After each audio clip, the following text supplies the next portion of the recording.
talk about the Dallas Cowboys, who do open week 1 of the regular season against the New York Giants, which should make for a great rivalry matchup for the first game of the year, and usually like watching the Giants lose the opening game of the year, which usually turns out to be a very sad season. But this clip is not about the Giants. It is about the Dallas Cowboys. All right. First things first, Tony Romo, healthy, not fat. We already went over that. Just a bad-angled picture. Y'all just freaking out over a bad-angled picture. Bad-angled picture. So Tony Romo back. Dez Bryant in the mix. Young rookie Ezekiel Elliott in the mix. A massive offensive line. Sean Lee, who was injured not too long ago, a staple to their middle linebacking core. Truly phenomenal athlete out of Penn State University, even given the terrible things that happened at Penn State University over the past 20 years. Regardless, phenomenal talent. They have a team that should contend. Right, year in and year out, it's the Cowboys. They have so much money. They're one of the most valuable franchises in the world. Yeah, Jerry Jones, polarizing owner of the Dallas Cowboys, not one of my favorites, but who really royally got on the nerves of Nick Foles, said some mean things about him. So Nick Foles didn't want to sign with the Cowboys as a backup option, a legitimate backup option behind Tony Romo in case he gets injured. It's the NFL. Everybody gets injured, so it's not out of the question that he would get injured again, just like any other player. On top of that, because Nick Foles decided to sign with the Chiefs, a lot in part not just because of Jerry Jones's words. He used to play for Andy Reid, likes Andy Reid, liked the coaching staff there, liked the system there. That's fine. Go play for the Chiefs. But in terms of the Cowboys, you know, America's team, one of the biggest followings in all of the National Football League, it's been a while since they've made a big splash in the playoffs. You know, the catch rule, Dez Bryant's not catch, but no one knows what it is, really put a stain on it 2 years ago, right, against the Packers in the playoffs? Yeah, 2014. So is this the year? Is this the year going into the season? The most unpredictable sport right now in America is the NFL. We just don't know who's going to come out on top compared to that of baseball, basketball, even kind of hockey in a way. Yeah. We did a clip on that.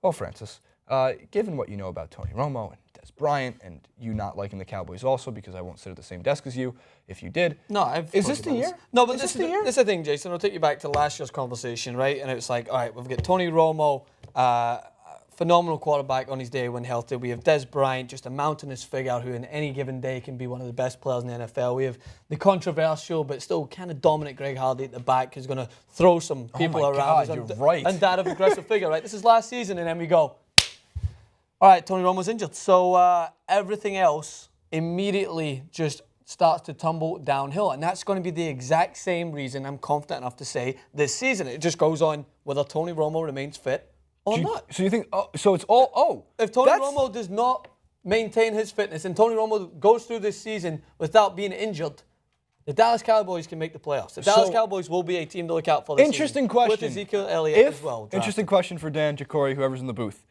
Tony Romo healthy. The whole team healthy, obviously, how do they look? We'll get to that first. But then after that, if Tony Romo's healthy and the rest of the team goes down, could they still contend just because of Romo? Well, okay, first of all, we're not talking about a small difference between the last 2 years. I mean, we're talking about a team that was 4-12 last year and 12-4 the year before. So that's a significant difference. With no quarterback. So it's true, and they did win when Romo was there. Right. But in addition to no quarterback last year, they also really didn't have the same kind of running game that they did when DeMarco Murray was there, and they kind of underestimated the value of letting him go. Right. The third problem they have this year is their defense is atrocious. So I don't know who's going to get pressure on the quarterback. They lost Gregory to more drugs. Hardy's not coming back. Sean Lee's going to get injured in 5 seconds. Oh, so good. Those are their big problems. Their defense has never been particularly good, and the only reason it worked is because their running game was so good the defense didn't have to get on the field. Right. So the question is, as a whole, can they make the playoffs? Of course, if Romo stays healthy. But otherwise, your backup quarterback is Dak Prescott, who has never taken a snap in the NFL. Mississippi State. Hey, Tom Brady never took a snap in the NFL, and look how he turned out. That's true. But I know. You're putting a lot of pressure on him, especially because, before you jump in, is that you also have a rookie running back, and sure, we're all expecting him to be fantastic. He's a rookie. But he's a rookie. You can't put all the pressure on him. You can have Romo have the pressure and then let Ezekiel do his thing. Right. But if you have no Romo, it's going to really hurt Ezekiel, too. Don't forget, Rolando McClain showed up 40 pounds overweight because he said he was drinking, like, what was it, scissor? The whole Slip and scissor. the whole like off season. So- Can't make this stuff up. The Cowboys have always been in a way a circus, which again leads to great headlines, and they're a very polarizing team. Hence why, regardless what their record is year in and year out, they get a lot of Monday Night Football, Sunday Night Football, Thursday Night Football. Yeah, that's why I watched a lot of them last year. And by the way, right, we know that together talking about sports, at times my preference hasn't been American football, even though I've watched it ever since I've came to the US. And the thing is, it's not that complicated of a sport to understand when a team looks well, simply because when you run a system that favors a good quarterback and that good quarterback remains healthy, they've got a good chance of making the playoffs.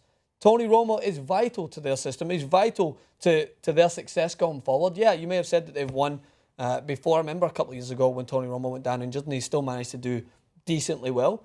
But they are a significantly better team with him fit and healthy. I think you could say that for how many teams have won without a quarterback in the last 10 years? I mean, it really depends what the kind Broncos. of system they're run. The Broncos won with a great defense. I take that back. If you have no quarterback, you have to have a revolutionarily good defense. And they don't. Or you need to have a revolutionarily good running game. Or you need to have. No, it's the defense. But I still think you can win with good running. Teddy Bridgewater's a competent quarterback, but Adrian Peterson's one of the best running backs of all time, and that's not enough to get them through. Their defense isn't good. Well, they won their division. So you have a good running back with a good defense.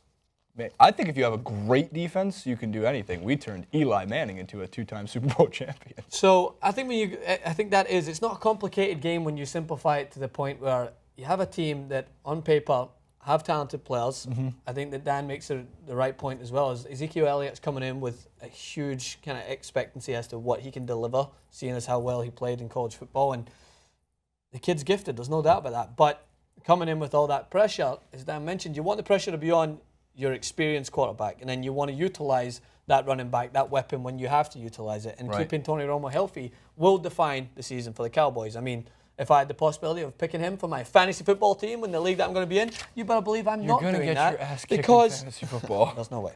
You're going to lose. I've got sources all throughout the country, D1 players who are on my call waiting to tell me who to pick because I'm picking influences from everyone else. The draft pick for my fantasy football draft is going to be even more exciting than the fantasy football draft pick, and the fantasy football pick. You're going to take Michael Vick with the first pick. It's a party in the booth. Michael Vick with the first pick. All right. Well, comment below. Dallas Cowboys record 8-8, 9-7, 10-6, 4-12. What do you think they're going to look like this year?